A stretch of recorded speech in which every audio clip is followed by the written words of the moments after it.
Welcome to Shiny Side Out with Dave and, well, sadly no Mackie today, but he's still part of the show. He's just unavailable, unfortunately. We're on WZR on Revolution Radio, broadcasting from Australia.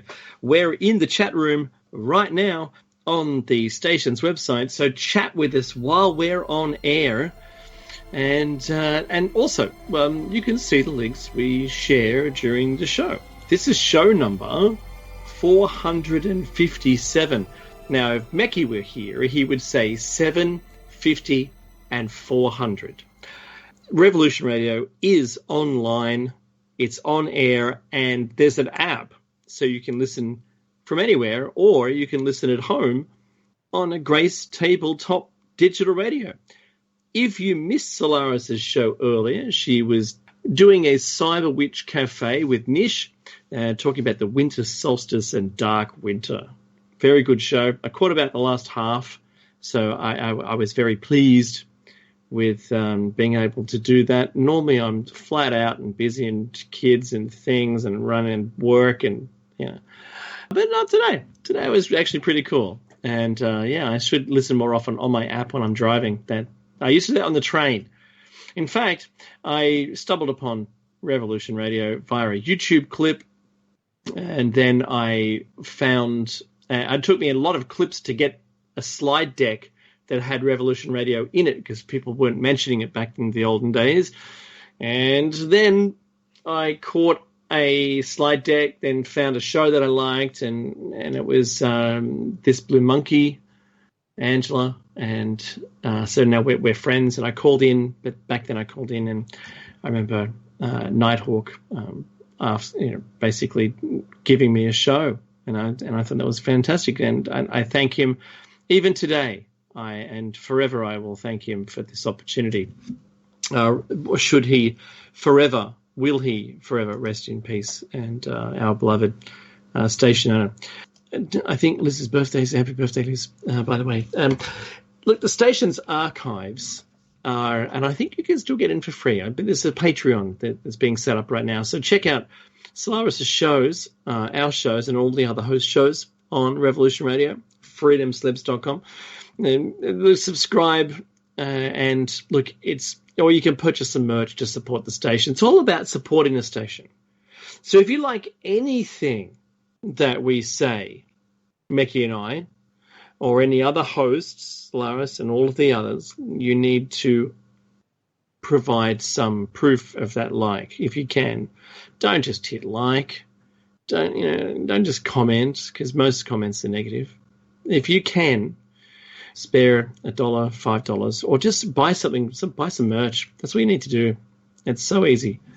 And you can buy something that then, you get a gift back. And there's a whole bunch of options, but make sure you understand what you're buying and your importation regulations within your country. Like in Australia, we can't bring fresh seeds in. They've got to be treated, and by meaning treated, they don't exist anymore. They kill them. So we can't buy wooden products unless they've been refrigerated, maybe minus 30 degrees for so many hours per kilogram. So think about what that means, and just know that, right, when you're making a purchase. A USB stick with survival documents, that's really cool, and it's even EMP proof, so that if, a warring nation decided to, set an EMP off, in the upper atmosphere and cover your entire country in a magnetic pulse that blows every single electronic device, well, you'll have, when electronic devices are finally made again and you've got USB again, you can always plug it in and get it up and running and seek what is yours. Look, Mackie and I, because we live in Australia, and I do ask that you consider what this means in your country, we acknowledge the traditional custodians of the land. And where I live, it's the Darkinjung people. And where Mackie lives, it's the Darug people. And we pay our respects to elders past, present, and future, or emerging. Same thing. And I always think about how well they looked after the land, because it was still land with trees and stuff on it when we got here. If we were to walk away, it would look like those bad renters rented the house for a while, Yeah, they dug massive holes in the backyard and sold all the stuff they found. Yeah, it's just really bizarre. We polluted the waterways and we killed pretty much all of the animals, made heaps of them extinct. Good luck. So if we think about the way they did it, yeah, they made some things extinct, but the others, nature took care of, like the megafauna, those huge creatures that were around before the last ice age. It wasn't their problem. The ice age wasn't. But, we're creating a warming environment, and it's going to have to hit some kind of tipping point soon with the methane being released in all the permafrost. And that's going to be totally unpleasant for everybody. We could see 6-degree change in temperatures really rapidly within our lifetime. And we should honestly ensure that we're doing the right thing. So, look, that's the intro over and done with. I'm going to not puke. That's called puking, that kind of made-up voice. I have 1,000 of them, but I'll keep those to myself.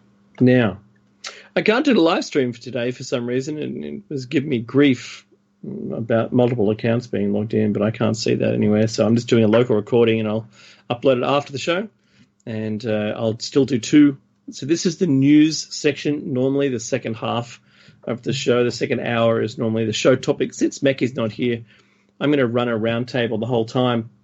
Now, we've got already we have a caller, and it's Aussie Paul. And I'm going to unmute him and welcome him into the... I can't seem to unmute you. There you go. Welcome to Shiny Slide Out. Is that working? Yes. Yeah, no, I love the doom and gloom of, especially for the poor Americans. There's quite a lot of it. Yeah, I know. It's not too bad too much here, which isn't too bad. Well, until our fire season, which is, a couple of months? Well, it should already be here. We should be in fire season, but we're in the wet season right now for some reason. I know. We have 30 days more of rain here. Every day has been drizzle.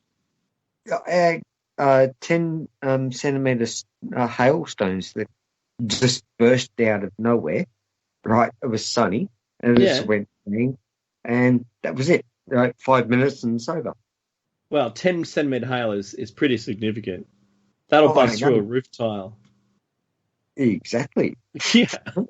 So we had that here the day before we put the roof on the house when we were building, back in 2005, and it was the worst hail that I don't know, not the country, but maybe the state had seen ever.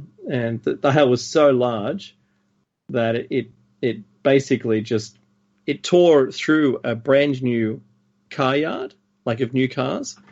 Yeah, that's right. Yeah. And then they put a net over it, and it never happened again. That didn't work. No, it never happened again. So my friend was in Surrey Hills when that one happened, a couple of years prior, but it wasn't quite 10 centimetres. That broke through hail. The hail broke through everything. It didn't matter what was in its way. The bowling ball or the baseball ones? Yeah, the baseball. Yeah. The baseball. Oh, they were... I had a few cars come down to Victoria that we had to strip and discard the shell and then put a new shell and rebuild it for cabs. Wow, that's pretty cool. Yeah, I've heard of reshelling. So when you reshell a vehicle, I've got a friend of mine. I'm in a bunch of car groups, by the way, Paul, and I got a Commodore, and so I'm in all these clubs, Commodore clubs and things, modified clubs. I love Holden. Yeah. Yeah. I'm a fan of people who like to do cars up. Like, I'm quite the rev head, to be honest. If I had to admit to anything, that's what I would admit to. Oh, don't give me supercharged. Don't give me turbos. Don't give me anything. Well, I have a supercharger on mine, so... Yeah, well, sorry. I don't know nothing. It's all right. No, I know nothing. I know nothing about building, rebuilding them all, watching them explode. That's fun. I'm sorry. Yeah, I've seen a lot of dyno incidents, yeah. So, look, if someone just wants a car... Hey, Paul, if someone wants a car that's purely mint and just wants to polish it every day, good. I really respect you for that, but don't hate me for modding it, because I don't hate you for keeping it mint. Right? What I mean? Yeah. Exactly. My uncle's in the FC club, and I totally agree. Right, he keeps it down to the 161 grey motor, and Mm-hmm. all the running gear, and all SMIC, and all blah blah blah. But then you get the the ones that look like Chevys, because that's what it is. It's sort of based on, and they've put in these superchargers and this and that, and because it's so solid, the damn thing goes down a quarter mile quicker than most fiberglass ones. But Yeah. So one of my friends is into drag racing, and he has I think he's only running like 3 or 4 pounds of boost, but he's doing in mid sixes in a quarter mile. So it's quite a fast car. Yeah, well, That's pretty fast. That's about 200 and something mile, right? Yeah. Pushing 60. Yeah. And Sounds that, like you're more into the drag racing than I am. oh no, I know Because nothing. I'm not about how fast the car was going, but I realized that I recognized the G forces involved in being in a car that is accelerating and doing a quarter mile in 6 seconds. Apparently, what I've been told, it's like taking off of a jet aeroplane Yeah, an F-18. and Yeah, um, off, off a the carrier. catapult, Yeah. right? And Hmm. and you have no hands to steer correctly. But the poor buggers in the car have to have the hands to steer. Well, if the car's front wheels lurch or get off the ground, Oh, you're then there dead. is no steering. Well, you're dead. Well, Well, they're playing throttle at that point, right? well, that's right. Yeah, you either back off and hopefully drop the Yeah, it's like motorbikes, and you're silly like I. You know, Hmm. we've had fun with. The Australians actually invented the ATV. We had the single wheel at the front and double wheels at the back, and then the But there was Americans too many decided, rollover incidences. yeah, exactly.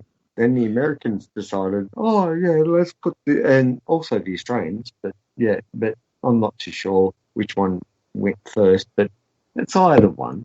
But it was so funny.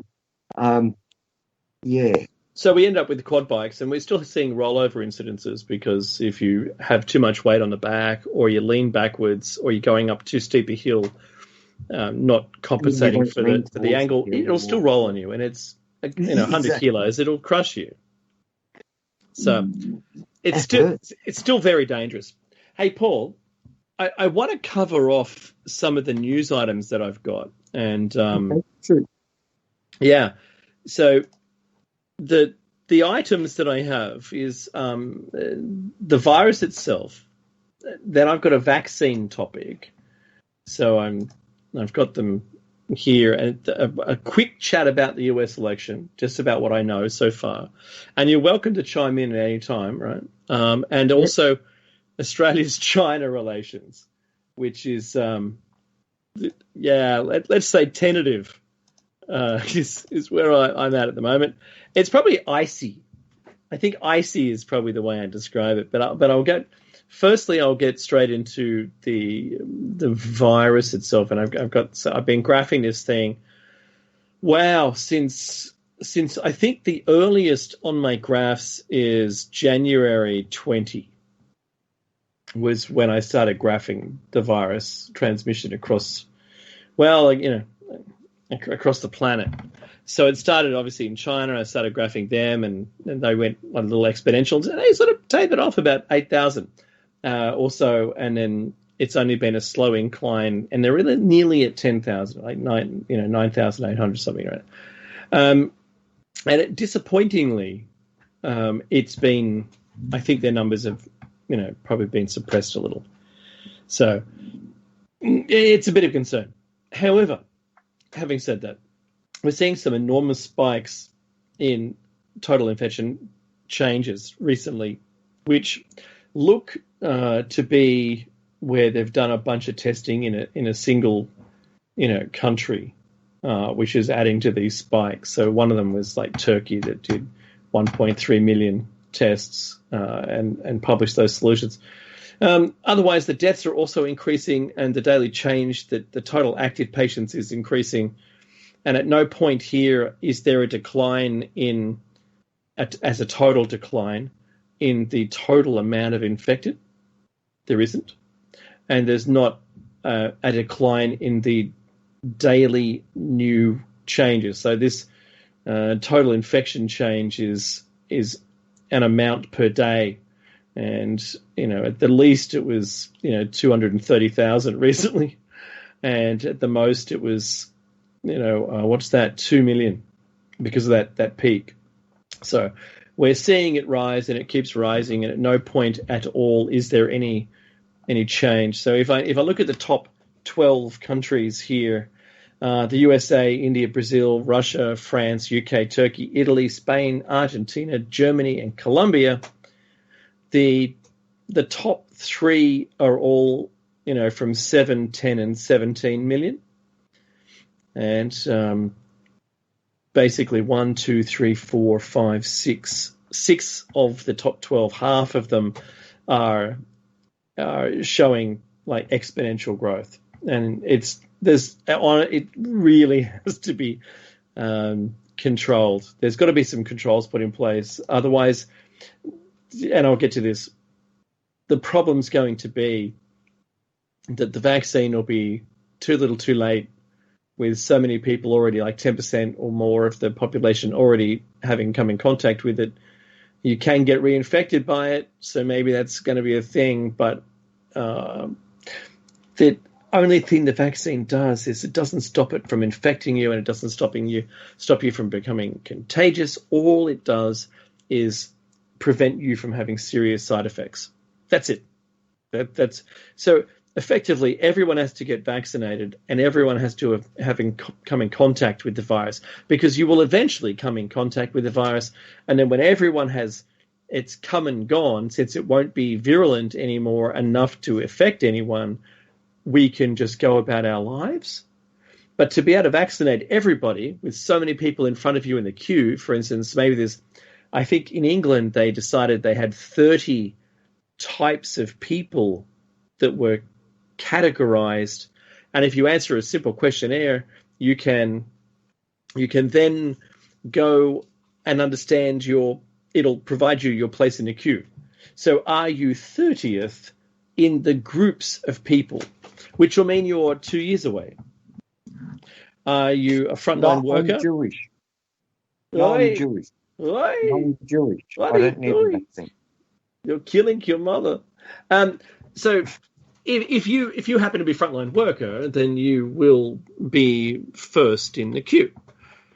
If you're military, you'll probably be first in the queue. There's a whole bunch of things, if you're doctors, if you're just, if you're food preparation people, you'll be in not the first, but maybe the second or third. It ends up a person like me is like 27th in the queue. So and I can't. Okay, so out of the 4 of them,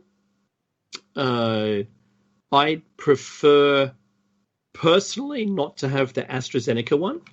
The Pfizer one to me is the most reasonable, and the Moderna one, which are both the mRNA, and that's only the spike protein is being presented to your body and replicated. I'll take the placebo. Yeah. So I'm not against vaccines, because I have the flu vaccine every year anyway for work. Don't get me wrong. The vaccines in Australia, we actually wiped out a few major polio. Polio and smallpox, all types. But then they got reintroduced. But most of us have been vaccinated, and with our parents, the vaccine still has the RNA through it. Now, hence the RNA. Aha. Now, the funny part about going into, what we call supposedly okay mate, rhesus monkeys and damn old guinea pigs and rats and the whole lot. I've seen rats with ears on the back of them. Mm-hmm. For real. Right? I played with monkeys, right? For real. And I'll tell you exactly where it was. Up at the university where I'm around, which is called, should I say it? No, I shouldn't. But I've said it. Mm-hmm. Yeah, be careful. I've said it before, and there's no stuff about that, right? It was fun, right? I had great immune systems and this and that. We ate dirt back in the day. We ate grubs, we ate snails, we ate dog shit. When we were kids, be careful of swearing. So when we were kids, when we were child, growing up in the hole. I don't think I washed my hands for years. Yeah, I washed them having a shower, but after I played and I was outdoors all day. When your mum told you to. Oh, when she forced me to, because otherwise I might not have told the truth. Did you wash your hands? Yes. Right? Yeah, and then I ate my dinner. Clearly still filthy hands. Right? I might have wiped them on my pants or something, but I didn't wash them, and I never used soap. So, look, by becoming exposed to all of the organisms that are in the dirt and all the things that we, all miscreant, all the things we did wrong, and all the mischief we got up to. We were outside playing and doing those things. Now, in the 80s, coming to the end of the 80s, there was a found problem with people who were locked away and not exposed to dirt and not exposed to the atmosphere. Were living in permanently air-conditioned, sealed apartments with, surface cleansers, and everything was spotless. And there wasn't any bacteria. And people, children for that matter, were raised in environments where there was nothing to be exposed to. And then, reaching adulthood, they had all these terrible allergies. They were allergic to everything. Yeah. And I'm just saying, there are some allergies, wheat, I think, specifically, where it wasn't the wheat itself, but it was the pesticides on the wheat, because you can't wash flour to get rid of the pesticides, because it just becomes glue and it's useless. So the gluten sticks to the molecule. Yeah, but that's right. However, you can't wash it. You can buy a vegetable and you can wash it because it's got its own pre-filtering that doesn't make the pesticides embed itself inside the fruit or the vegetables. They've got a filtering system. So, you can have celery growing in, heavily feces, chicken feces, cow manure, all that stuff. That manure doesn't go inside the vegetable. Right? It's got a filter. It only filters the nutrients. So it's nutrient rich, but it's not feces rich food, right? And that's the beauty of having fruit and vegetables. However, the pesticides, you can wash those off the surface, usually a surface spray. But the wheat, when it was the pest, what was that? Oh, what's the thing everyone uses on weeds to kill them in their... Okay, what we done back in the wheat thing, well, I can say back at bloody Melbourne University, and this is not the one that's because... I can't hear you. Yep. Yeah, But anyway, we shot GMOs into wheat seeds. Mm-hmm. Yeah. Yeah, that's right. Shot the cannon. Yeah. Right? And shot a little bit of wax bit into so many seeds that actually got it, and it just penetrated it, and then they put it into this gel, into the light rooms. And grew them. That's right. In the growth syrup. Yeah, that's right. Yeah. I know. And I was a part of that back about 20 years ago. Yeah. If not more. So in Australia, we had the highest trust in the CSIRO and the universities for leading the way. That's what we had. We had a trust, and this trust was extraordinary. Now, in England, they refused anything genetically modified, and they required labeling like we require labeling for content of the food that we're buying, in England, they required it to also say that it was genetically modified, so people could make a choice whether they wanted to or not. Unknowing to them, of course, that if you're buying bread, there isn't a labeling required for it. We're assuming it's flour and yeast and water, right? But that flour may have been genetically modified. So that's another consideration for you if you're that way inclined. I'd prefer to stay away from lots of the preservatives in the 600s for that matter. That's my preference. But when you think about, what's that pesticide? Not pesticide, it's a herbicide that is used predominantly everywhere. It's got a green bottle. Roundup, right? So Roundup. Yeah. Roundup was found in wheat that caused people with an allergy to be triggered. It wasn't the wheat itself. When they had wheat of a specific type, which was basically organically grown, let's just say that, in clean ground, in a lab environment, right, it didn't provide the same reaction. I'm not saying everyone's the same as that, because you can have a gluten allergy, but this was a wheat intolerance. And so have a look and you do your own research, because I'm not an expert. I just read the stories and I'm like a commentator. I aggregate information together and try and bring it to you. So I wanted I don't want to lose the virus thing, and we'll get into the vaccine in a sec, right? So in Sydney, where I live, in the greater Sydney area, the states of Australia have decided to start banning us from travelling coming into Christmas. Great. Woohoo. Yeah. Let's all stay at home and do nothing. But we haven't declared it a red zone. We have a couple of cases, and I think it's 30 now or 32 cases that have come up. And I think there was another one on the Central Coast today, but related to the same outbreak of those 30. Yeah, and there's a little isolated little region, Paul, called the Northern Beaches, and it's a peninsula for a little bit of it, but mostly it's just there's a region of mountain, rangy kind of thing, and it's coastal, hence the beach part, and it's basically just north of Sydney. It's before me, so I live halfway between two cities, and that's leading from one city up to me. But there's a waterway and a river, and there's a ferry that goes across, and the two people I think were on the ferry. I think that's all it was. But as a result, that Northern Beaches area it has now gone into lockdown until Wednesday night at midnight. Excellent. So probably some of the most complacent people that there was, because they hadn't had the virus yet, and they're quite the cafe culture, and they're I've got some friends who live there or who have lived there. Got some friends who a lot of friends actually that used to live there. They've moved away, or tree changed themselves, or gone up the coast, or whatever, retired. But look, I feel sorry for them. It's not their fault.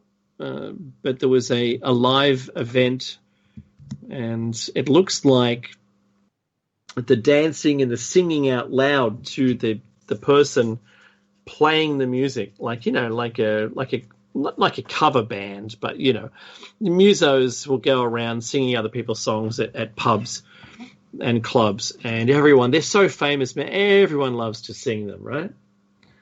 And like Khe-Sanh, for instance, Paul.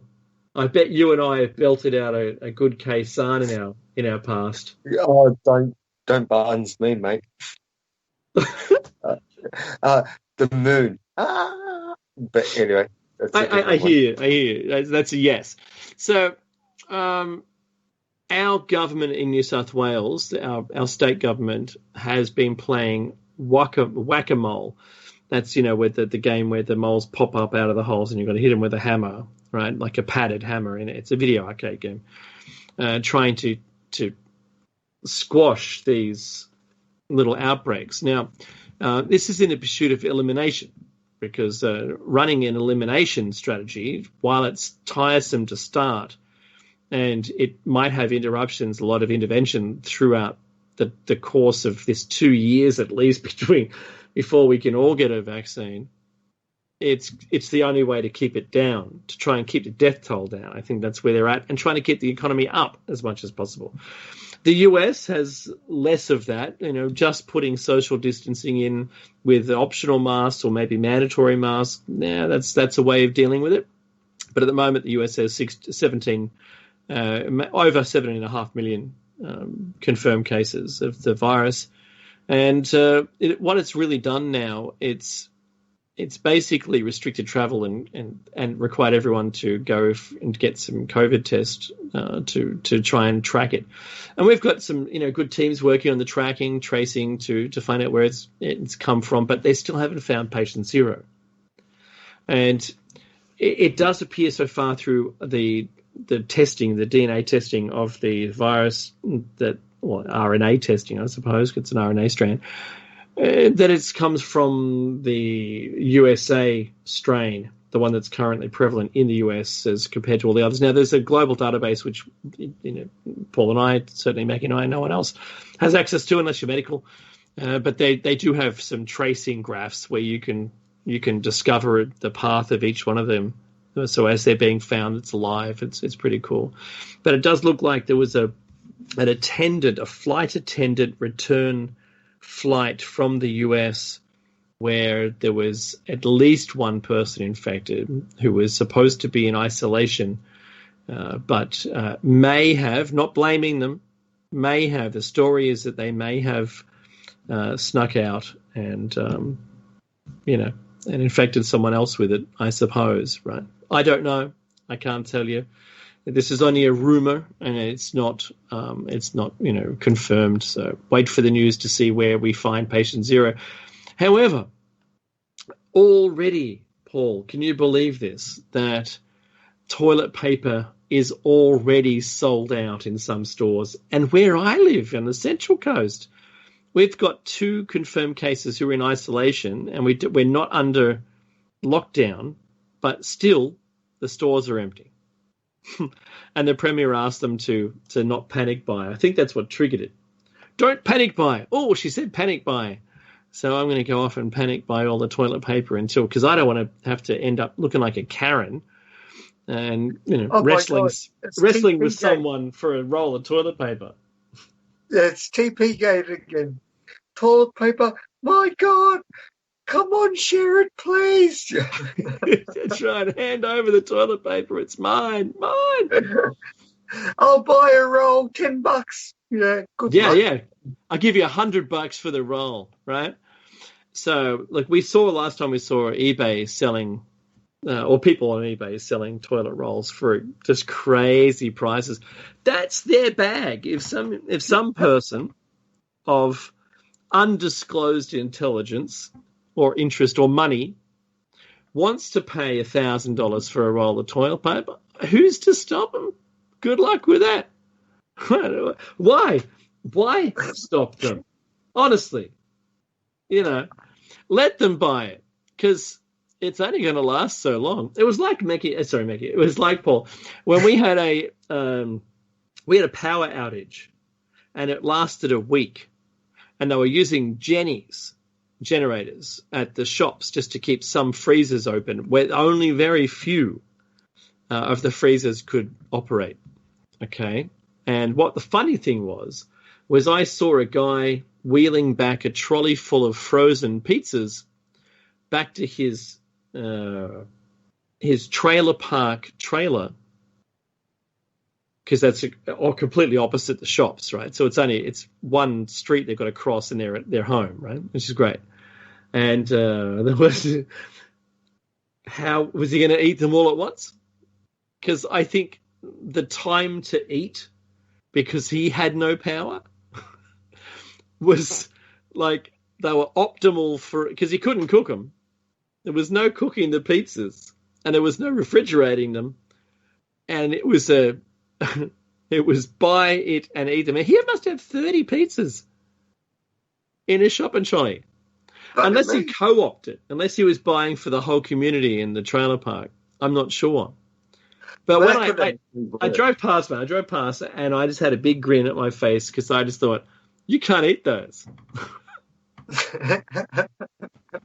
I understand. Yes. I go, sometimes, what the hell?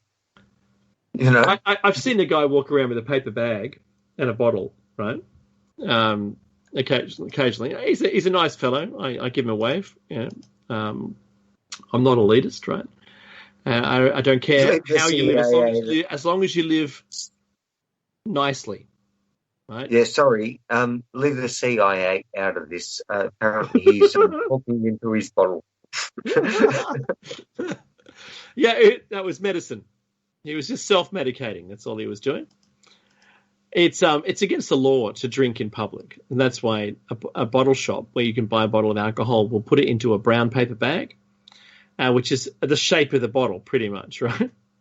And you can take the lid off and just walk around and drink from it if you're lucky and not get caught drinking. So I thought you'd be better off buying like a PET bottle of Coca-Cola or something and then pouring it into that and drinking from that because no one would care. But anyway, what do I know, right?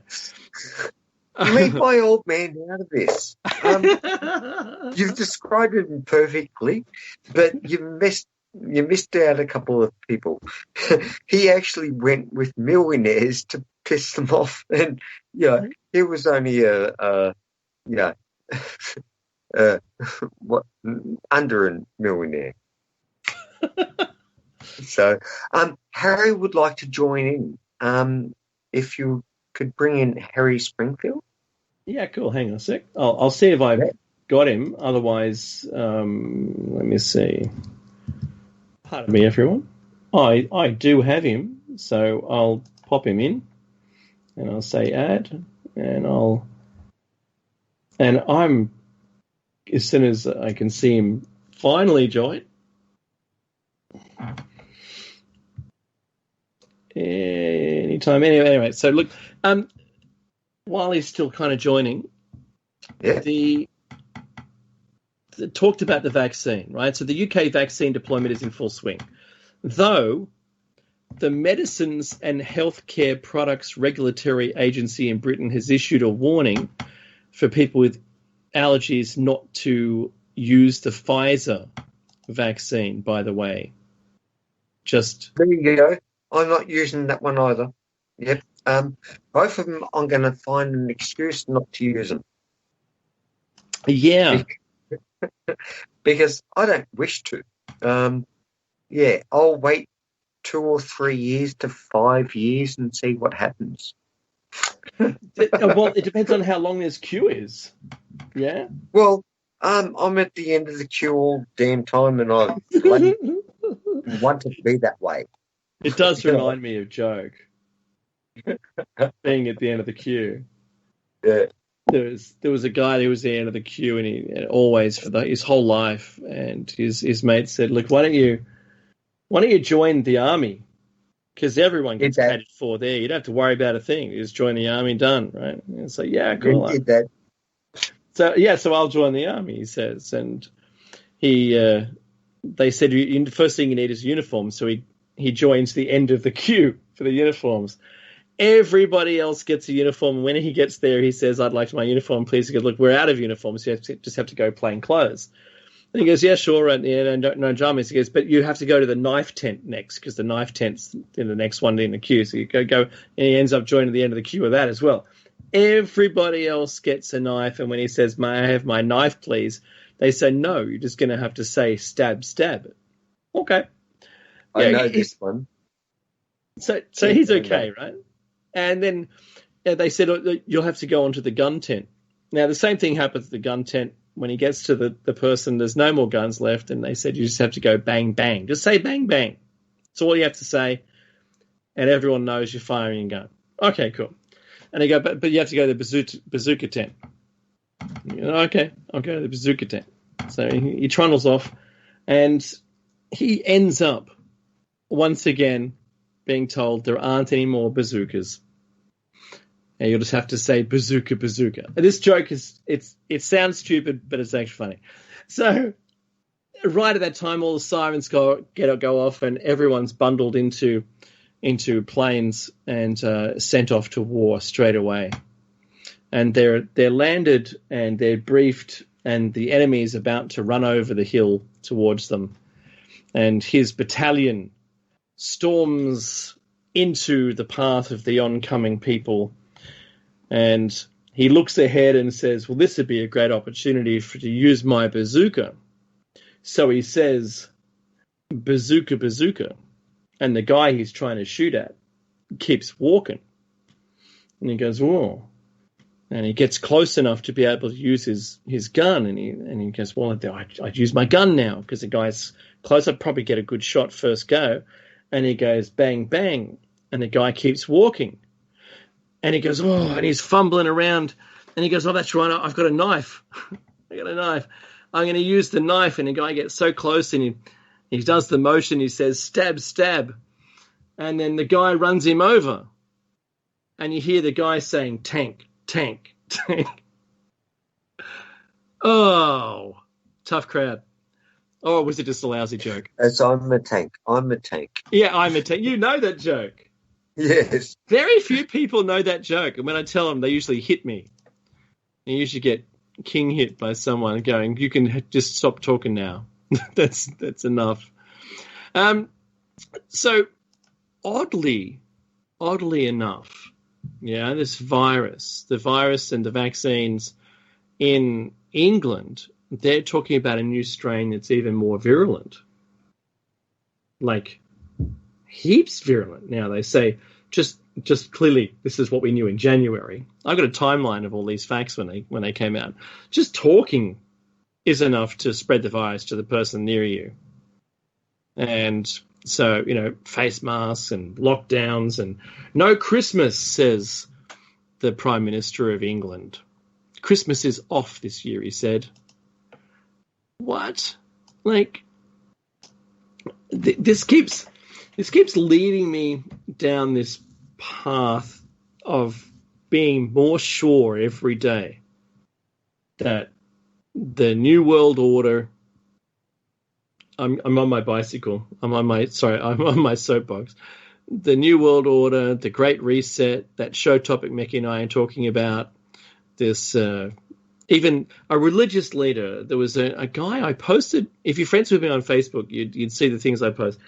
This a cardinal was talking about the evils of the Great Reset to his congregation in a very, not a small little church. I mean, this might have had 300 people in it, and the whole time he's holding the staff with the pineapple on it, and that's the ornament thing, right? It's all in gold, encrusted gold, and he's talking about the Great Reset, and I was surprised, and it's doing the rounds now. It's only from yesterday. So if you see it, it's time-stamped, and be concerned. Be concerned about this, because it looks like the churches have said no. Like, this is bad. That Great Reset thing that all the world people want is, according to them, not us. Like, they're standing back from it. Of course it's bad. Of course it's bad. The one that escaped from Melbourne? Yeah. Yeah, he's the third. Actually, he's decided to try to impeach the Pope, even. Goodness me. I know, didn't you hear this today? Oh, no, not that. No, I've been caught up in the vaccine. I know, it's funny. There's so much stuff that we get, and also, mate, when I look up stuff, and mine's a trap. But yeah, take that whichever way you like. But anyway, the fun part about it is there's multiple idealisms going around. Also with the Donald Trump, we know the common cold that they're trying to shove up our. If you shove anything up my nose, you know what I'm going to do? Uh-oh. Honestly, I'm going to rip your throat out. potentially. No, I will intentionally rip your throat out. Yes. No, If there's any no. testers who have a I throat will missing, they're say going to come no. after you. No. I will tell them my intentions, and they will tell them their intentions. And I go, my intentions are worse than yours. And I go, just sign me off, thank you. Bye-bye. Because... So I've had it twice. I've had the test twice. My daughter's had it 3 times now already. I've never had it. My daughter has pulmonary hypertension, which is a thing where her heart can fail, and she can't get, and it's because of her lungs. The blood flow through her lungs is too less. It's not enough. Unfortunately, it puts so much strain on her heart. No, but you let the people inject your daughter with so many things before she was growing up. True or false? Yeah, no, I did, but it's genetic. So I have a genetic trait, and she had a mutation, and those together gave her that. And it's all been traced genetically. So I'm quite a man of science, and I found that to be the thing.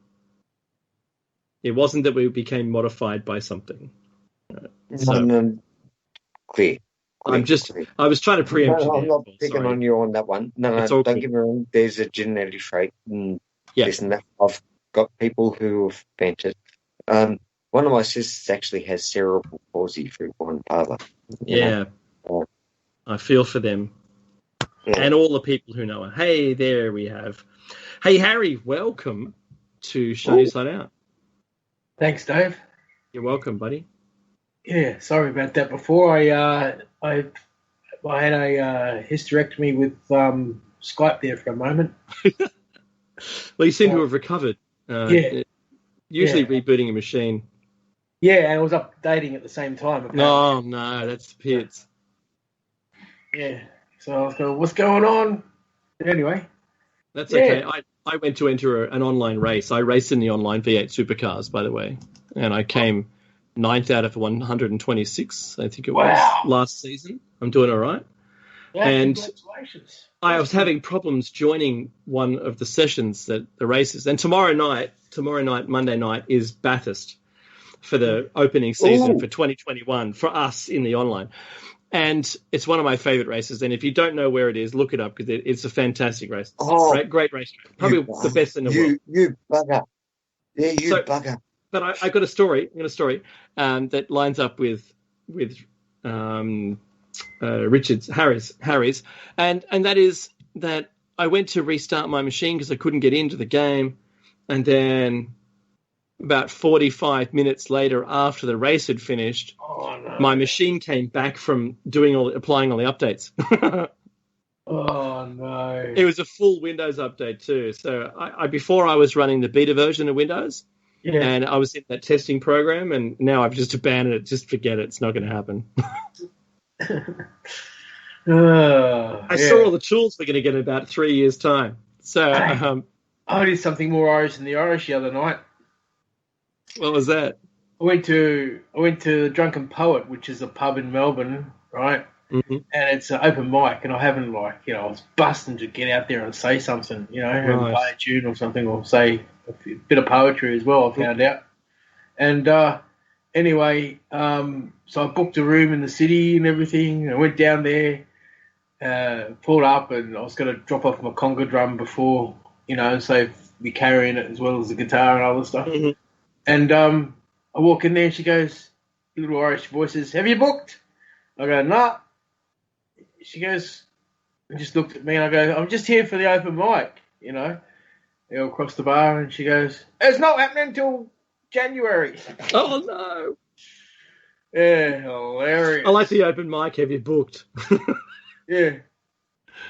It's right, so it's not that open. You got to book. Through me, it's through me. But anyway, but I thought of a line when I was going there, right? Having to say about the Irish, because my sister did a DNA test on her, and she came back like 76%. So I figured that'd probably make me about 80% older. And then she couldn't believe it, right? So she thought she'd send another one in to trick them, just see. She pretended it was a daughter. but she got a dog Mahone and got her blood, and sent that in. And would you believe it? The pug Mahone came back at 99% Irish. No. Wow. Wow, that's crazy. That is so crazy. You know what pug Mahone means in Irish? Nope. Kiss ma. Oh, really? Kiss my grits. Yeah, okay. Ash. Yeah, that's funny.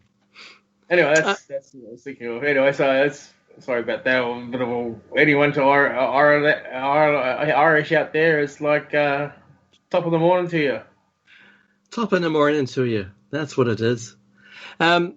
So my dad was a police officer, and he went over to Ireland, and he was there because I've got relatives there, and I'm part Irish somewhere, and I think I believe that I was about 20%, 30%, right? And he went over there, and my dad had noted that all around the world that the lines on the road mean different things, and in America, if the curb is painted red, it's no parking. And here, if there's a dotted line, it's a clear way, right, at the curb, a dotted white line not on the curb, but right next to it on the road. And my dad said, I noticed over here, he's talking to another police officer, I noticed over here that there's either a single solid line or there's a double solid line at the curb. And he goes, what's the solid line mean? And the police officer, no word of a lie, the police officer goes, it's no parking. And he goes, oh, okay, fair enough. What's the solid line? What's the dual line mean? And he goes, it's no parking at all. Right. He's like, is there someone else up there I can talk to? That's so funny. It's very, very funny stuff. So look, I want to round out, because we've got 2 minutes. I want to round out the vaccine, but I'd like you guys to hang on, right, during the top of the break, and we'll come back after that for another hour. I wanted to talk to everyone about this news story that I found.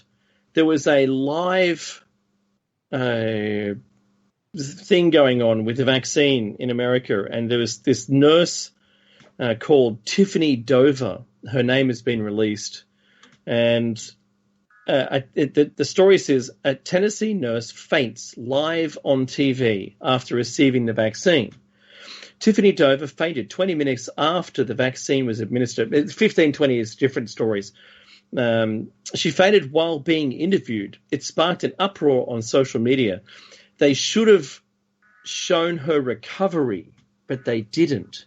The silence afterwards and what's the result or the outcome of this poor nurse is still up in the air, because people say that she hasn't posted on her Facebook for days now, or Twitter for that matter. So, but since the news team, I forget which news outlet it was. I think it's India TV News or something like that, Indiana TV News.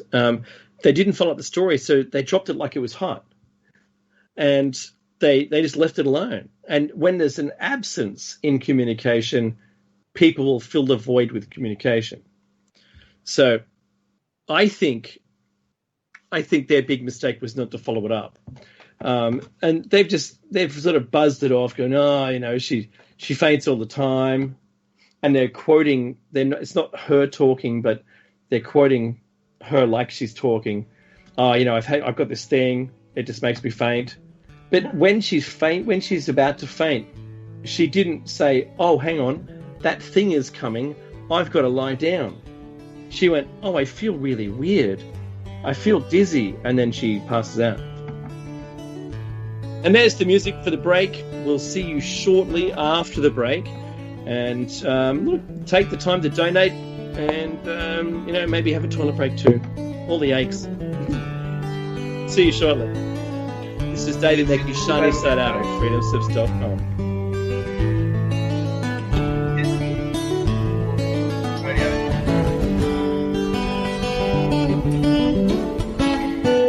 Listen to Revolution Radio at freedomslips.com, and we'll be right back after this message.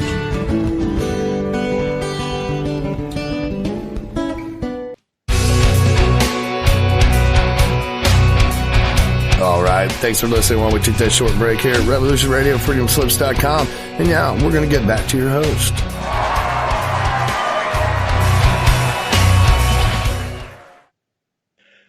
You're back with Dave Mackey's Shiny Side Out on freedomslips.com on the #1 listener supported talk radio on the net. So push the donate button or subscribe to the archives for about $5 a month, and it's now done through Patreon. If you're new to Shiny Side Out, welcome aboard. This is a tinfoil hat zone, so keep your arms within the vehicle, turn off your personal reality inverters, and please no flash photography. We're glad you're on board, and thank you for inviting us into your lives. So follow, subscribe, or otherwise for the appropriate social media platform that you find us on. We're halfway through show number 457. If Mecky were here, he would say 750 and 400. And we ask that you get yourself some merchandise from the station's website, maybe an EMP-proof thumb drive with survival documents or a seed pack, but follow the instructions carefully and understand your importation regulations, which will avoid disappointment in your purchase. There, look, that's all the promo stuff done. That's the bumper done. And Mecky's not with us today, sadly. He's still on Earth, hopefully, I think he is.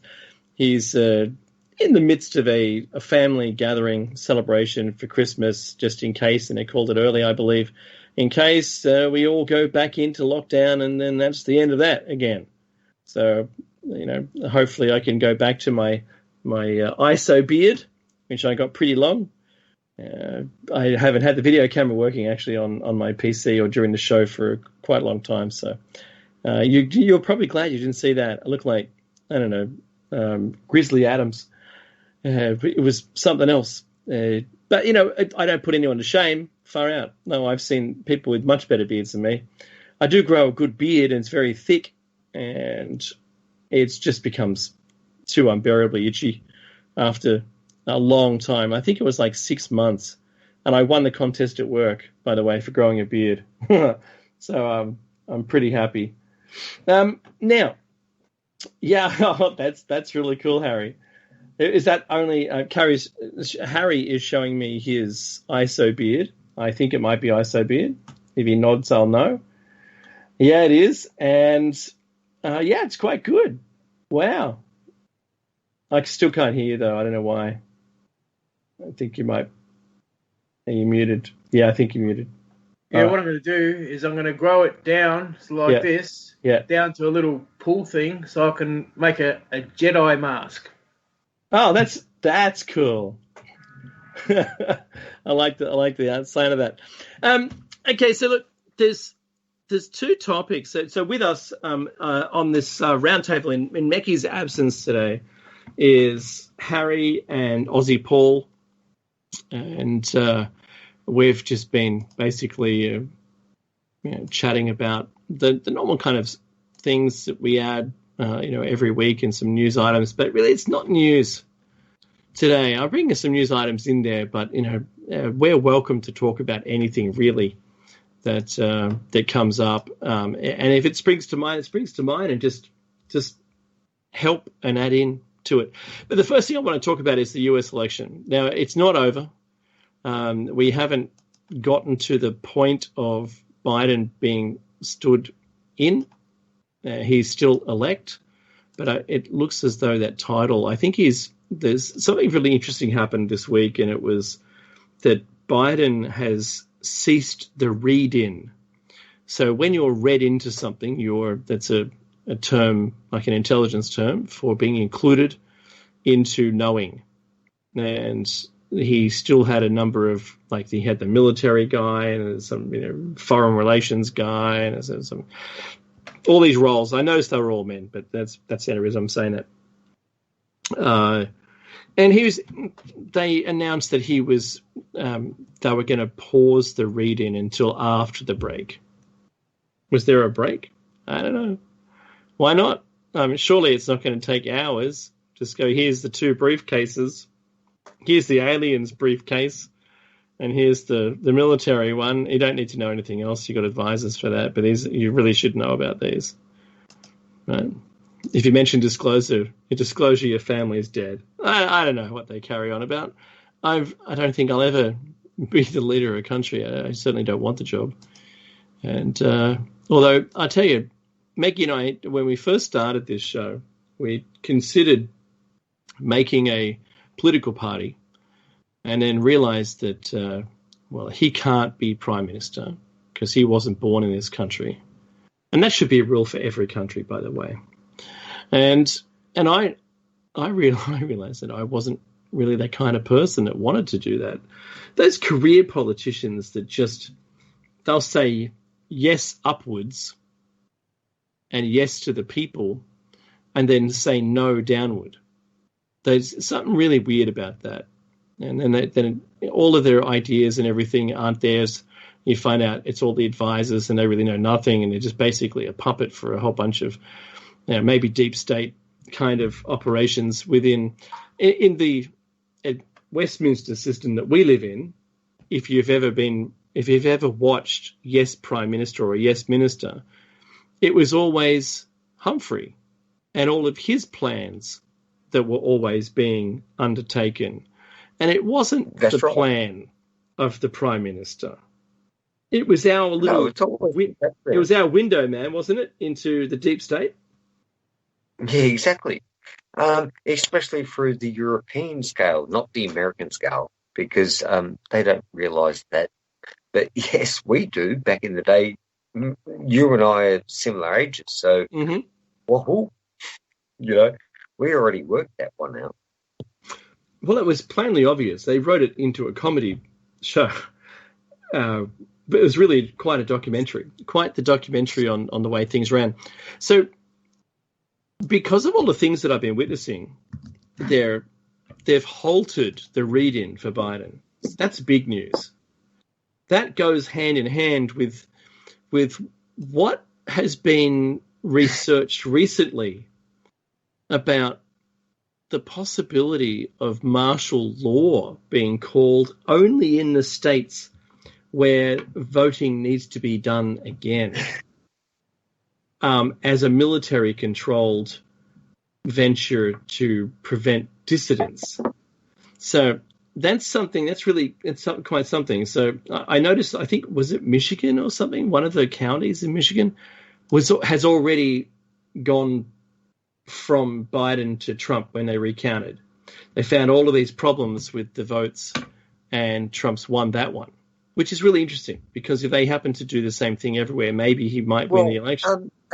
Apparently, dogs and dead people and over-election on people who were actually on there by threefold is a little bit illegal, I think. It should be a red flag, right? It's a little bit illegal from Australian standards, It's just a little bit illegal. It's a cross between we vote in pencil. It's a cross between the movie Wag the Dog, Hackers, and Tron or something going on. That's right. So that's really funny. You're right. And Paul made the comment there, we vote in pencil. Yes, we vote in pencil. That could always be rubbed out and changed if you really think about it. Why use pencil? It can be changed. Your name isn't there anyway, right? So they don't know who voted for what. But because you could vote you could charge a whole bunch of fine, not charge. You could fine a whole bunch of people with intentionally donkey voting, right? Yep. And there's clerics out there that have died from lead poisoning of the thumb. Yeah, I'd believe that. If it were, come on, Mickey Mouse were lead, has but already it's graphite, won. That's all right. No, but Mickey Mouse has already won multiple times over the years. Yeah, he has. Or Donald Duck, for donkey voting. So you can cross all the names out and just write anything you want, but it doesn't mean they'll get in, right? So in America, I learnt this when I was going to school there, and I think the course the topic was American democracy. It was a whole it was a class, right, that I did, and I learned that the way that their system works, which surprised me then. It doesn't surprise me now because I know it. But you could just vote for Mickey Mouse, if you really, or Donald Duck, or Daffy Duck, for that matter. I prefer Bugs Bunny. He was a bit more, I think he had all of his faculties. But Elmer Fudd would probably be. I actually like Daffy Duck because everyone's despicable. That's true. It's rabbit season, duck season, rabbit season, duck season. Shoot, very funny. It's funny. So, I wanted to ask the question about the martial law. Will Trump do martial law? Because all the suits failed. All of the lawsuits failed to get a hearing. They were dismissed without the opening of the evidence. They were dismissed before evidence could be examined, because that's what the court is for. The court is to examine it. The arraignment is about choosing whether there was enough information to have a case. And yet they, without looking at the evidence, went, "Well, there's not enough evidence. You haven't got any, have you? None. What? Are you still talking?" About the media. Failed. The media. The media is to blame in one way. So if there was multiple vectors, one of them is probably, some kind. I don't know, the Davos group. I don't want to have to start my car using my kids to start my car.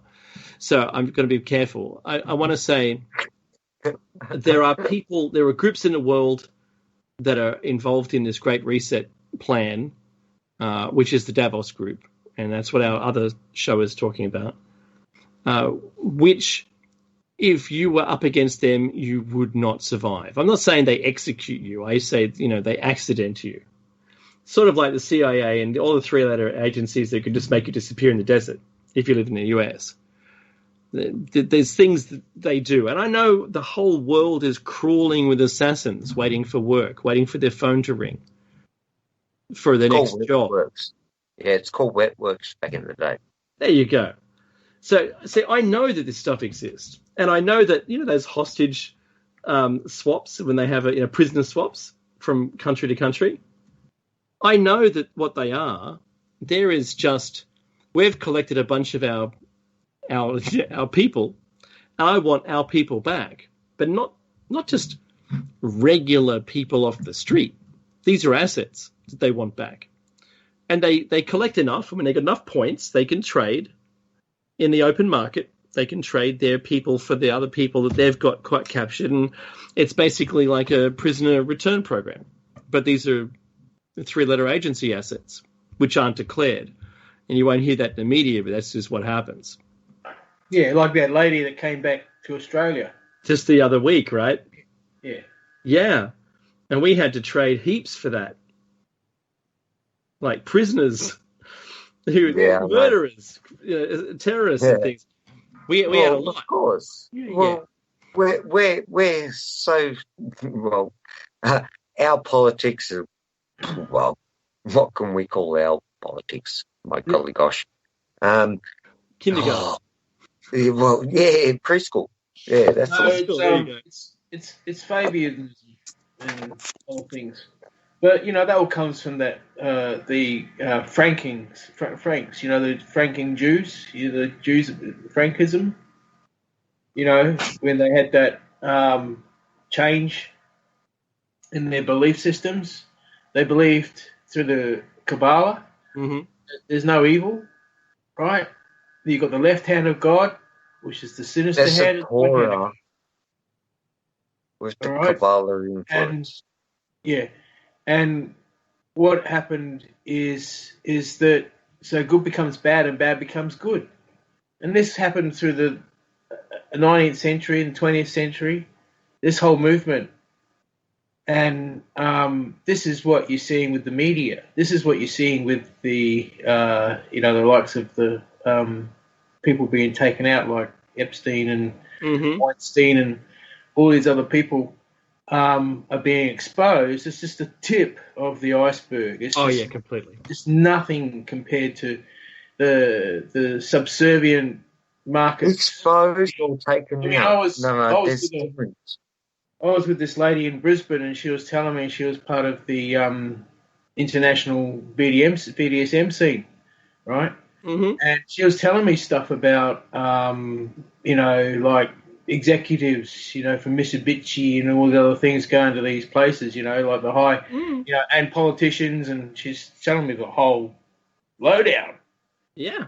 On what goes on, But you have to also understand that group isn't isolated to CEOs, that judges who incriminate people every day, incriminate, I mean, follow the law to put people away, having committed a crime, have so much to work off their guilt of doing it. And sometimes, it's only just a good argument, gets someone off, even though they were guilty, and the prosecution wins the case, or whoever the defendants were, they win.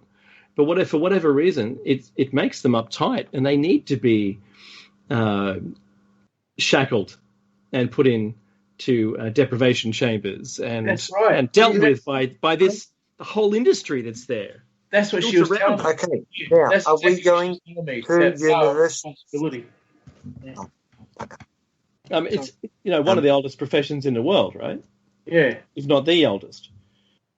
So I think trading something I have for something you've got would have easily led to that industry popping up, for the mind of the pun, in history. So completely, it's crazy. At Brisbane Airport, I spoke with a military pilot once. And I said to him, because I love airports for discussion, you're a captive audience to flight cancellations. And when it happens, you can have great conversations with people. And I said to this fellow, while we were trying to get our tickets before the booking system was back online again, and we weren't allowed to get them in with so much advance time. And I said, Have you ever seen anything in the air that wasn't man-made? And he said, not that I can tell you. He didn't say, no. What? No, he didn't say that. He said, not that I can tell you. And I know how that doublespeak works, in that he's trying to say yes, but I'm not allowed to tell you. Without saying yes. That's right. He's got a 25-year NDA. Can't talk about it. Yeah, for contracts, so he doesn't lose his bloody license. I didn't want him to. What I was hoping he would say was exactly what he said. Yeah, and then just two people in the thing. At the airport, I was hoping that he might have said something like, "Oh, you should see the things." Like, he can't say that. And I realized what he said was just as much as he could say. Actually, I'm going to show you a nice one right here, right now. All right? Mm-hmm. That one. Oh, nice telescope. There you go. No, I'm going to kill myself. So Aussie Paul revealed his telescope. Very nice telescope, by the way. Very, very good one. Yes. Yes.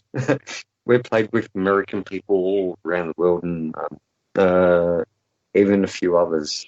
I can't say exactly whom, but nice. I keep in contact with multiple people. I know. Harry's cool too. Yeah. That's my telescope. 90 times. Goodness me. Yep. So I wanted to continue with this train of thought here about the president. It's going to come back to this. The Amistad Project research team. Have you heard of those guys?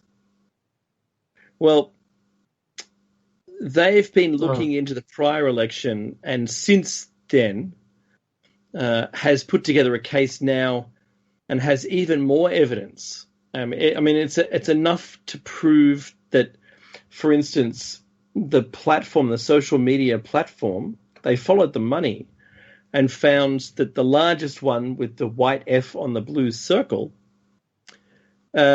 had provided money to subvert the election by making it a private election in a way, to bypass the legal processes and to remind only Biden voters to vote. Apart from the Dominion machines flipping issue, where they were flipping votes, and the proved by counting 100 votes for Trump, specifically handwritten test, which failed to count one and gave Biden one of them. So while there was 100 votes for Trump, it only gave 98 of them to Trump, and it gave one of them to Biden. So if you had two piles of 100 exactly, then it would have been 98 to 101 going from Trump to Biden. I hope it makes sense. So it does to me. And that's crazy. I mean, the CEO of Dominion has discounted everything just in a letter. Oh, and the judges, that's enough. We don't need any more. He's written a letter. He sounded convincing. He sounded like he knew what he was talking about. But if you read the user's manual of the machines, while he stated that they weren't able to be connected to the internet, the user manual says otherwise. And in fact, as an affidavit of one of the people operating the Dominion machines, they'd entered the wrong region or district, and they rang up the call center and they said, just hang on a second, we'll change it. And they changed it online, despite it not being connected via a modem or anything. So it's clearly lies, and it's that this group, the group who wants the Great Reset, I think is driving this. I think the Davos group had already announced that Trump will be displaced. It was one of the words from the head of that back in January of this year. He said Trump will be displaced. I don't want to say the name. Yeah, sorry. Right? That's okay. Isn't that a great oops? Oops. Where he stated it openly on video. Yeah. Yeah, I know. Oops, it went to that state, but it was meant to be this state, but it could have been that state. Oops. Yeah. So look, this is where I have the problem. Right? So Amistad also found that persons who objected to fixing the election were threatened and or punished. These aren't my words. These are the paper that came out of Amistad. And if you want to have a look, yeah, it's out there on the internet. So find it and do your own research. It said that, so I think, this is my thoughts now, and I hope that Harry and Paul and the listeners agree with me on this. I don't care who you support, and I don't care who you worship, who you support, what political side you're on, whether you think there's climate change or not climate change. I don't really care. I don't care about any of that. But right now, the main topic right here, right now, is that the system needs to be fixed in order to restore democracy. Democracy here is at stake. I think that's the hard part for us to I've got a good one from Joe Biden, actually. Wait a sec. It is the US's democracy that the world relies upon, and it needs to be the rock. I don't mean the hero rock with the smoldering eyes and all that stuff. I mean, it's got to be the solid foundation, the base that all of the democracy of the world can stand upon and unite with the US. If they're rigging elections in any way, shape, or form at all, it destroys all of our democracies because it puts them all into question. Sorry, Paul, for cutting you off, buddy. Go ahead. Okay, the Second Amendment, AR-14, that Joe Biden said that he's going to take away at least, if you go back 6, 8, 12 months ago. Oh, right? yeah. Definitely. Arms reform. AR-14. That's right. Now, You know what an AR-14 is? It's not an AR-15, I'll tell you that. Yeah, exactly. That's right. And 100-round magazine to boot, right? He does not have a clue what the hell he's talking about, right? And to go to firearms or whatnot, my golly gosh. Not advocating violence. But, not advocating violence. But I'll say that his senility, because he's the oldest president that's ever been ever, is going to be he's going to be, drawing with crayons. 104? 104? He's going to be drawing with crayons anytime soon, right? And Kamala Harris is more likely be in the seat. And he only got them there. Definitely. And I've been listening to some of his more recent interviews, and he's got nothing. Like, really, I don't think he's the brain that he, maybe they gave him some steroids for all those things he was, all those debates. But other than that, only knows.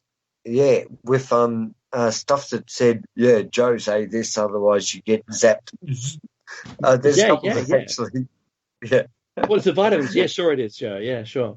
Yeah, there's a bigger thing going on globally at the moment. What's that, Hank? And that is that we're all coming to a refinement, right, of what we think's value and truth, okay? And Trump's put his, hat into the ring, so to speak, and is fighting back for a country that he believes in against, career politicians that have been selling it to the, Oh, it's a fire sale. Yes. Yeah. Mm-hmm. Sell it off. And same in Australia. All these colonist countries they're all world cultures, as in petri dish cultures of an empire that existed, that goes back to the Druids and, all those belief systems. It's to get off this planet. Yeah. As far as the royal ascension orders are, and and what's happened is that we've gone from a empirical standard that dates back to the dynasties of antiquity in measurements and and understandings to morphed into like a decimal standard, which denotes finality, on-off type of sequencing, which is now portrayed in our way that we trade, right?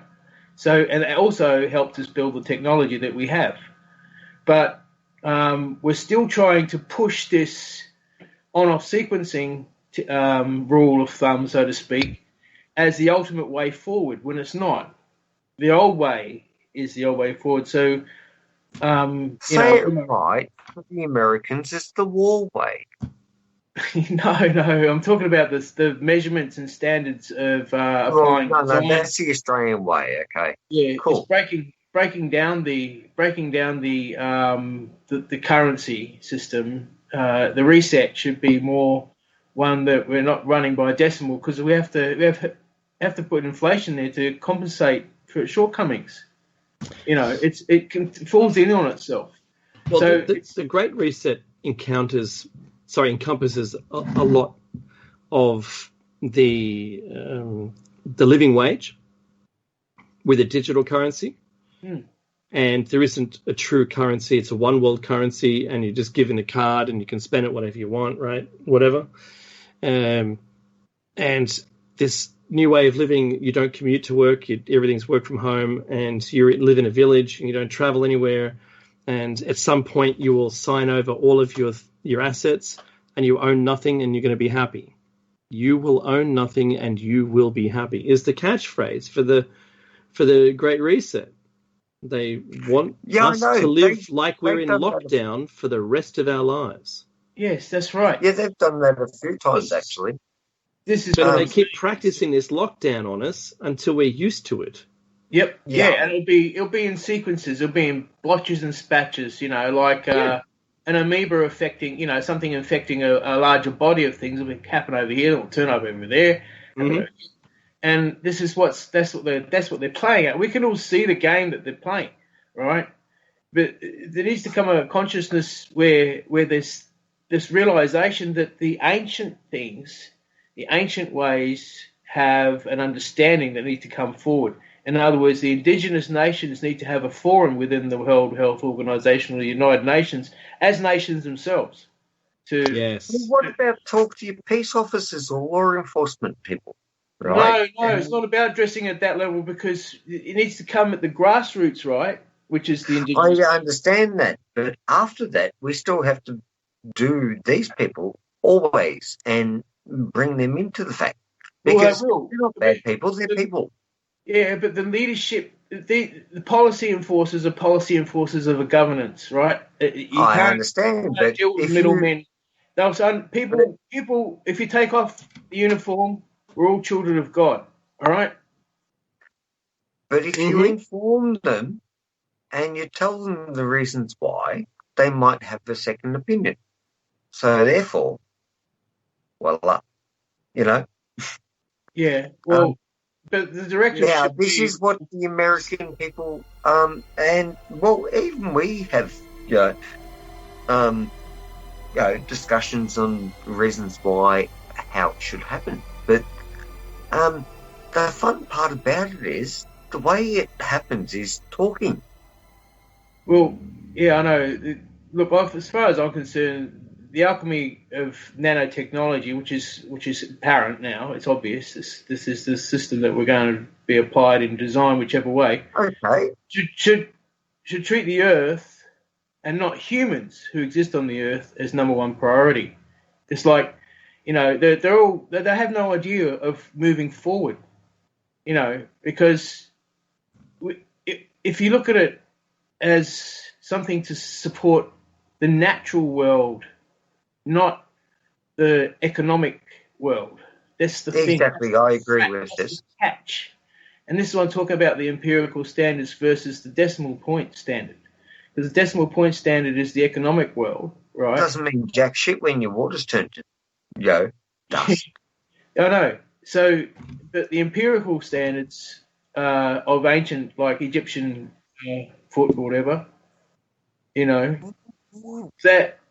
that all those, like the Fibonacci code and references, if you can apply that into the science and the technology and the arts and the design and the mathematics of creating a new future with crystalline ores, it'll change the game situation, because it'll generate, we have the ability, in other words, we have the ability to generate matter itself, which will cancel out all the debates about in the meantime, of course, you've got all these other things that are going on.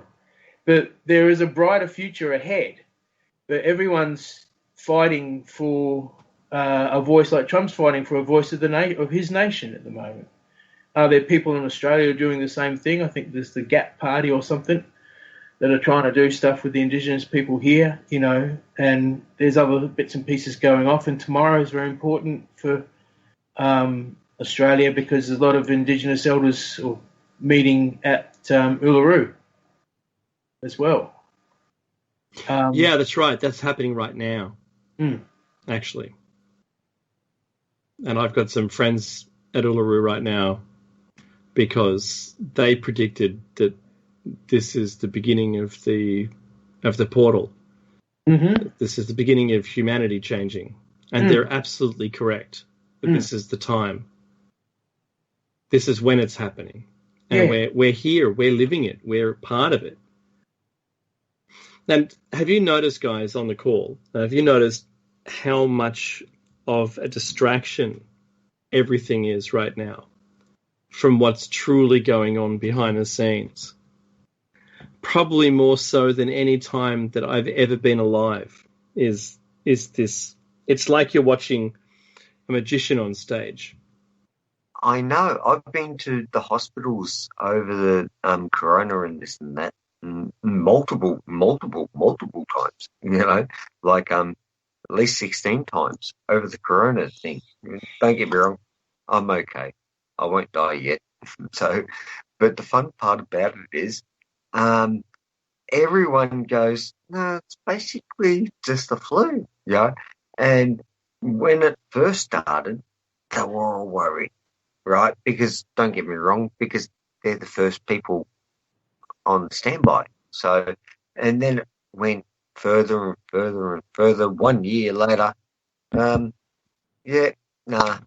it's no problem, you know. If you want to get your nasal shoved up towards your pineal gland, it's up to you. But no, thank you. Sorry, Dave, but no, yeah. It's all good. So this is the virus is like training a dog. All the things we're putting in place right now are, and I think, this is my personal opinion, I think are just getting us all used to this and maintaining us in this position, waiting for our next treat. And every time they take some things away, they give us something back, and we're locked in this Stockholm syndrome. Now, I'm not saying that the virus isn't real. I'm saying that there is an immense overreaction to the virus because it's got a I think globally it's 3.78% case fatality rate, and a lot of that was originally caused by our inability to understand the virus.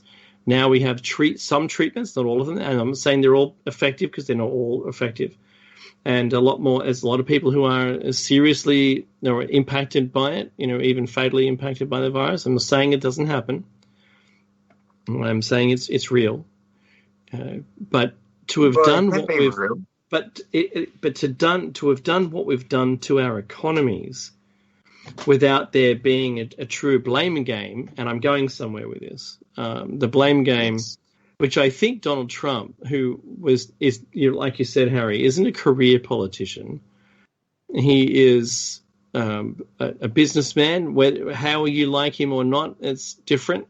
Mackie and I both commented on we can't wait to see what he brings to the table in his presidency, because what he'll do is what no one else could have done. Because this is the thing. Career politicians are all, greased palms and boys' clubs and mates and deals and things where he's not playing their game at all. And yeah, you'll ruffle some feathers. George, don't talk about me behind my back. So, yes, he ruffles feathers, but I think he's been able to do things that no one could do. And I think as a result, I think all those people that I've just described previously, they all do not want this to continue. And I think they're all together uniting to see that he doesn't continue his second season, like his television show, where Trump is the lead character. Well, the funny part about that is, though, Dave, what's that? They've all done perjury, and they've all done stuff that can get themselves hung or shot. Yeah. But they're all owned, you see. All of this is proving to me that they're owned, bought, or they're in fear of death, going against the orders. Trump's not doing it on his own, of course. He's got all these collaborators, and it comes from like this, the right through the bands of MI5, CIA, and all things like that. So there's a whole, like, the white hats, they call them. Mm-hmm. So there's this whole collaboration who want to see the good things happen for everyone on Earth, And it goes back to, again, Sir John Dee, who was the counsel to Queen Elizabeth. She must be obeyed, And and he was a black magician. He consulted the Maccabees, which is, to us, we're microbes. To them, they're macro. But they're a higher intelligence, a higher being beyond our realm that they had to ask to figure out how they get off this planet. And they told him three things, three principal things, and a lot of information to Sir John Dee. And the three things is that in order to get off to truly open up the planet again, but from what had happened prior, is you need to first figure out how to change matter into energy. And that's the first stage. The second stage, you need to figure out how to change energy into matter. And then the third, and also you need to consider the component of silica and how important it is in the process, and figure out what you need to do with that as well. So this is what's been created with the silicon industry, but this is only earthbound. So to get heaven-bound, we need to backward engineer the Great Flood, restore the firmament, and silica is an important part of it. It's a part of the bond of the sands of the desert, like the hourglass of time. It's perfectly represented in the outpouring of the downfall of our civilization, the fallen star that we are, you know. Do you know, I sometimes, you know, when I was a kid and leading up to now, I always wish that why can't we just all get along on this God-forsaken rock? And it's been a struggle for me to understand how, like, as a geopolitics, how's everything going? Why are we doing this, and why do we say this, and all of the personalities that are involved in it? And I mean, recently, since the virus has come out, we've seen a different side to one of the players.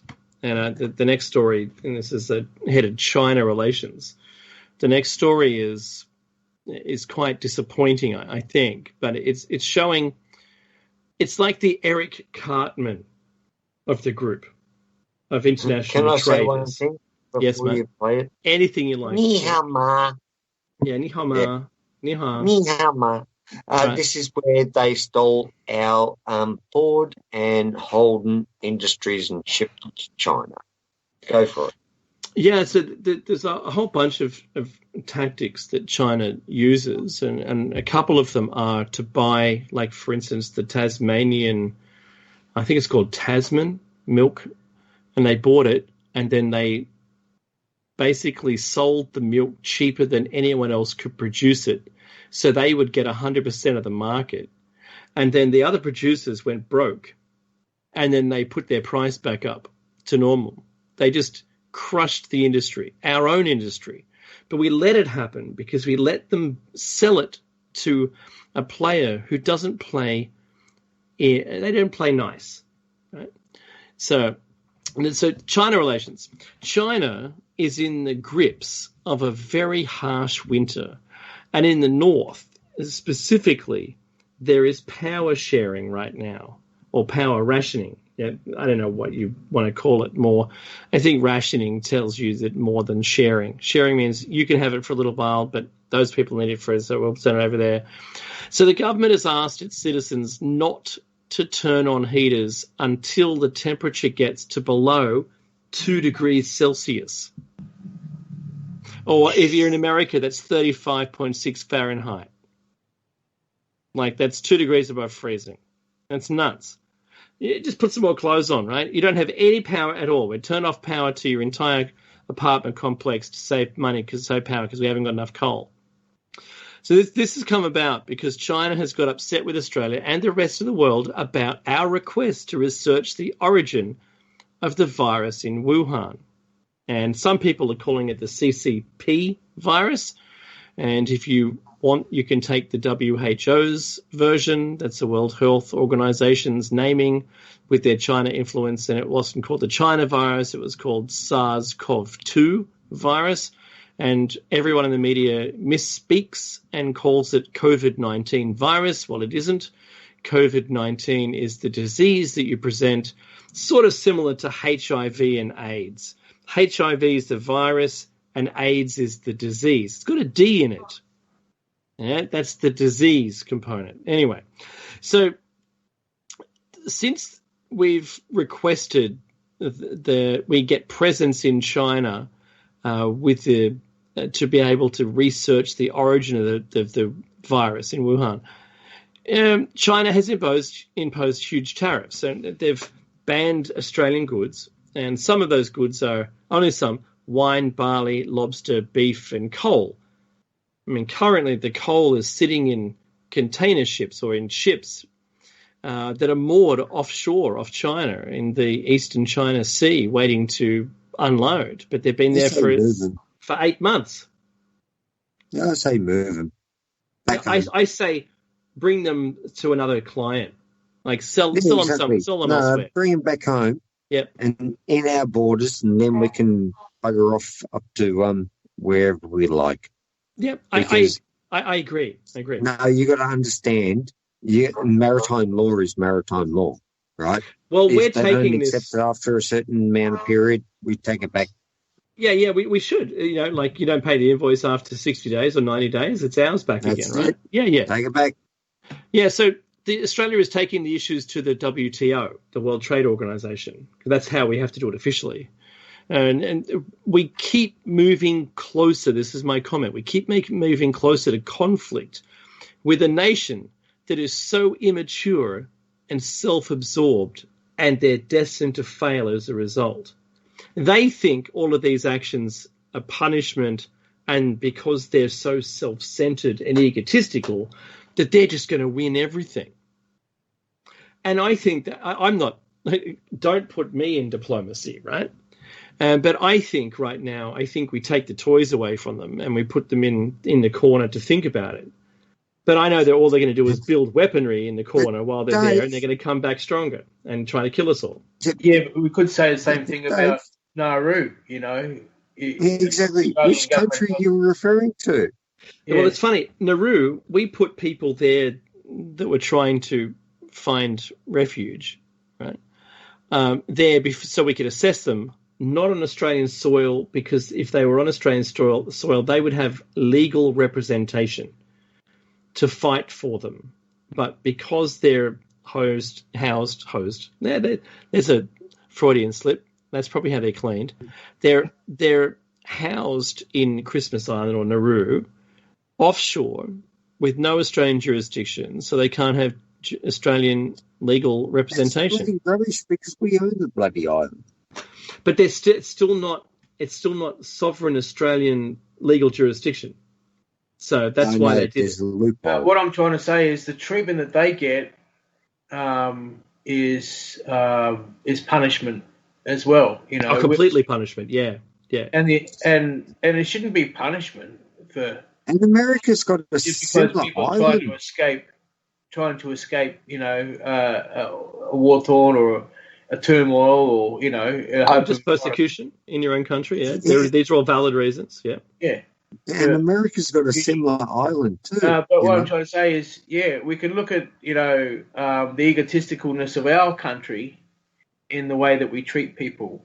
Not too much. I don't. Yeah, that's right. So our own citizens, not so much. No. Other people's citizens, yeah. I think we've done some pretty bad things. China is terrible with its human rights atrocities. And no legal representation, locking people up forever, enslavement camps, not just prison, slave camps. The Uyghurs had all their hair cut off and sold to the US in a large container full of Uyghur hair, DNA tested. I have to say, we were all quite willingly absent of guilt buying stuff that's made in China, despite the government's reputation of treating their people bad just so we could save $1. Bad on us. We shouldn't have done that. But it wasn't in the media, and it wasn't something that was, propagated. So we can sort of claim that we didn't know. But now that we know, what are we going to do? And I think it's got the attitude of Eric Cartman. Wants to be players until it doesn't suit it, and then it wants to go away. So I keep saying that it believes it's a peer of the rest of the world, and it led us to believe it wanted to be a peer, but then we've discovered that it has world domination as a motive. And none of the other countries in the peer group, we didn't see it, and we have not played for that game. They're playing that game, and that's something that all of the governments of the world are completely aware of. And I'm hearing the wording now change in the media and the way that our governments are describing our relationship with China and the steps that we're going down and the path that we've already taken that we're currently walking. Because once you take some steps down a path and you're not bound to turn around and come back. No. So China's bought like a moor, or was it a dock in New Guinea. And they've also bought an island in the Whitsundays, which Australia is now banned from attending. It's their island now. They can do what they want. Our greatest safety was the distance from China to us, that anything airborne, we would have some protection. It's no different than the missile crisis, the Cuban Missile Crisis, no different than America surrounding its opposition with military encampments. Yeah, around the world, there's military bases everywhere. If you have a look, you'll see just how close they are to the opposition. And I think we're seeing Russia and the rest of the world and the rest of the world, except for North Korea, starting to build a team against China. This is, if you could slow-mo World War II, the pre-World War II, the growth of Germany. I'm not saying it's Nazi Germany.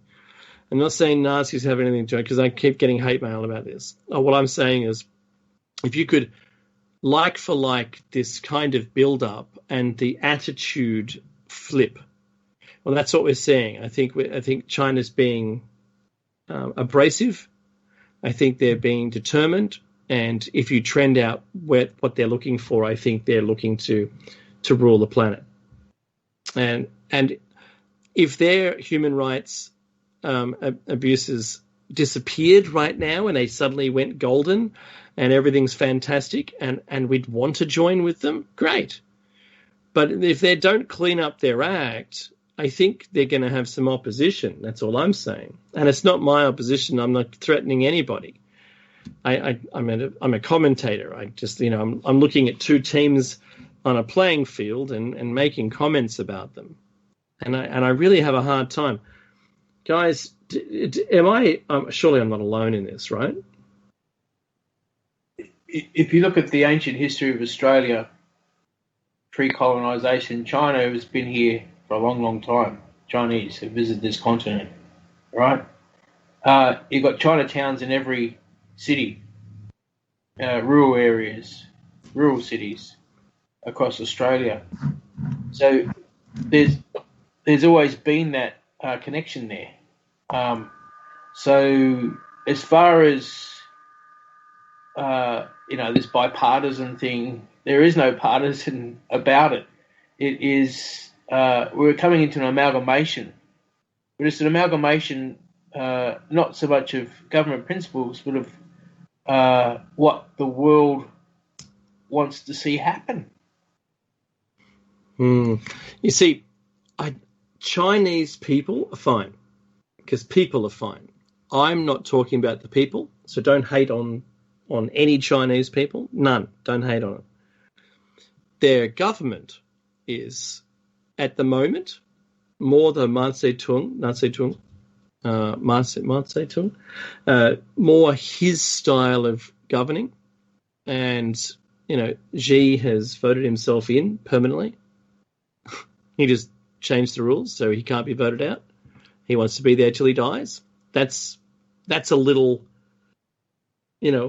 autocratarian, if that's a word. He's changed the way their country operates in an attempt to build up the pieces to dominate, aggressively dominate.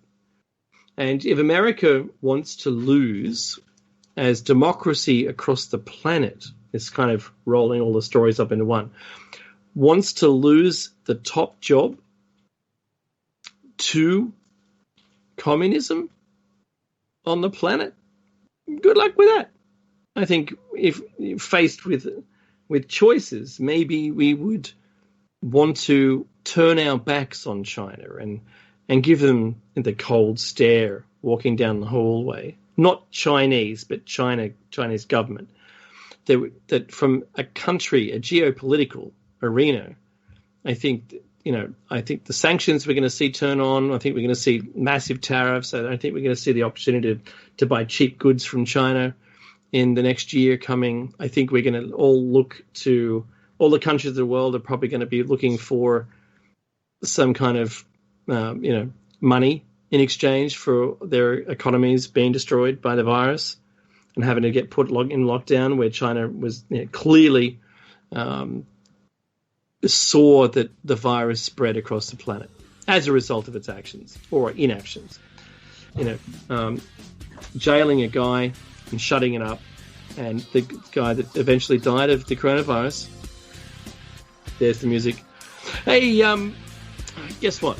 That's another Shiny Sign Out. We're Dave and Absent Meki today in Roundtable, and coming up is Jer Bear's After Hours show. Stay tuned for that. It's a great show. Have a listen. Always some great tunes, some great chats, and we'll catch you next week for another Shiny Sign Out with Dave and Meki. In the meantime, read the news. Take care. Cheers.